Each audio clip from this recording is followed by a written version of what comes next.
Deputy Commissioner Devlin, he was very instrumental in orchestrating everything. Took a little idea and ran with it and became a big thing, and it snowballed into something like what we're looking at today. What I'm doing really is nothing compared to what the kids and the families that are impacted by autism go through every day. I got a donation to Autism Speaks. People get to put a little comment in with their donations, and one lady said that her nephew rows upstream 1,000 miles every day. And when you think of that, what we're doing here is a small drop in the bucket compared to what families go through when they're impacted by autism. So I just want to say thanks to everybody that took an interest in this and is making it something that can help a lot of people. I want to say a lot of thanks to the support boat.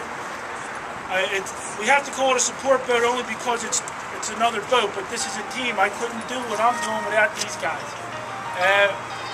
We've grown into this team that we've been with each other for 24 hours a day for the last 10 days. We covered over 300 miles in that little boat with some pretty rough weather. Phil has autism in his family. Pardon? Judy and Don. Hey, how you doing, folks? We met these people down in Virginia about 7 hours from here.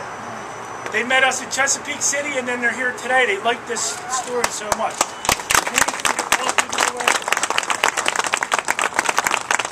Bill Brennan supplying the support boat and captain in the boat. Billy Maddox has been handling all the navigation, all the communications. He tells us what time we're starting, where we're going every day, and we've made it every day. And like I said, I'm the only guy in the little boat, but everybody here has been helping to make this thing a success. I just want to say thanks. I promised my guy Aiden, he's my grandson, and I just wanted to let him say hi to everybody in Philadelphia.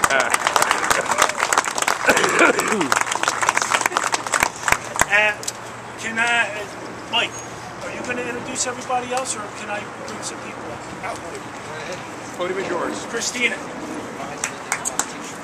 Carney from the Delaware Valley chapter of Autism Speaks.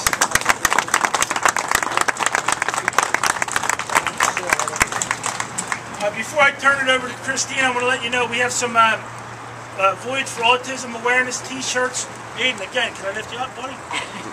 Here's our model, Aiden. It has a cool picture of the boat in the front, and on the back we have some websites. You can help us support the cause. Big thank you to the police marine unit. Okay, and thanks to the police marine unit for the escort, and Marine Unit 1 for the fire department. Okay, Christina. Hello, everyone. Thank you so much for being here today.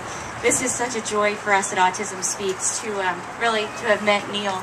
He came to our office, a few months ago, Neil, and told us what he wanted to do. And he said, I don't know that anyone's done this before. And we were pretty sure that no one had ever done this for us before. Actually, we were very confident. And thought he was a little bit nuts at first, but spending 5 or so minutes with him, realized how serious he was. The thing that impacted us the most about Neil was that he's not the parent of a child with autism. He has a connection through friends. And so much of the work that we do is fueled by parents who have a direct relationship to someone with autism. So when Neil stepped forward, we were just so touched by his commitment to our community and got behind him all the way. And Cal, thank you for sharing some of those autism statistics. It really is something that touches everyone. Just a show of hands here, I'd be very curious to know how many of you know or love someone with autism in your lives. Look around you. So the prevalence rate right now is 1 in 110 children are currently diagnosed. And out of that number, 1 in 70 of those children are boys. So it's something that's having a major impact, not only here in the greater Delaware Valley, but around our country. And Autism Speaks is a national organization that does 4 things. We raise money and awareness. We raise money for research. So autism research is the biggest piece of our mission, because we're trying to identify not only the causes, but looking for ways to identify preventions, looking for treatments, and maybe ultimately one day a cure for autism. Although who knows if we'll get there. We'd be really happy to have some great treatments to help our community behaviorally and maybe pharmaceutically one day. We also do a lot in terms of raising awareness. Neil, this fundraiser is the ultimate awareness driver for us. These are the type of events held throughout the country that bring the public's consciousness about autism up to the surface, and it's really a tremendous thing that you're doing. We do family services, so we love what the fire department is doing in terms of getting the word out there, not only to educating the fire department, but educating families as well, to let them know that that first responders do care about our community and are willing to work together to make sure that our children are staying safe.